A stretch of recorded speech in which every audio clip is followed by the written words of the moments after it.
Hebrews 11:6, which says, "But without faith it is impossible to please him.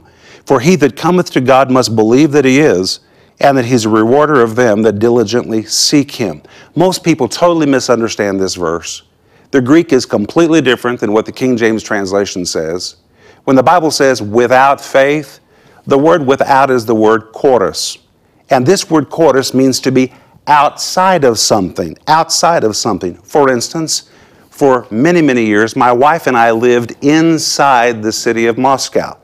In fact, we lived just minutes from the Kremlin. From our house, it would take about 5 minutes to walk to Red Square. We lived inside the city. Today, we live outside the city.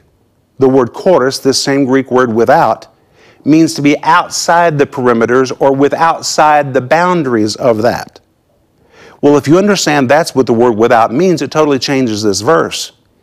Without faith literally means if you live outside the borders of faith. Outside the borders of faith. Which means you can live in faith or you can live out of faith. There is a place of faith and there's a place that's not faith. And if you read this verse in the context of Hebrews chapter 11, it talks about men and women that received a word from God. And as long as they stood by their word from God, they stayed in faith. But the moment they gave it up and abandoned it, suddenly they stepped out of the place of faith and they stood outside of faith. The only place where you're going to really please God is if you stay in faith, within the boundaries of faith, within the perimeters of faith, the very place where God called you.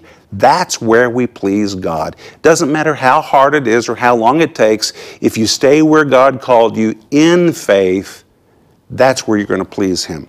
And listen to how the verse could be translated.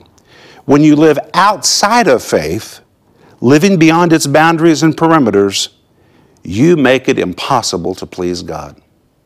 So today I want to ask you, are you living in faith or are you living outside of faith? And if you find that you have drifted from a place of faith, it's time for you to come home. And when you get there, you'll bring great pleasure to the heart of God.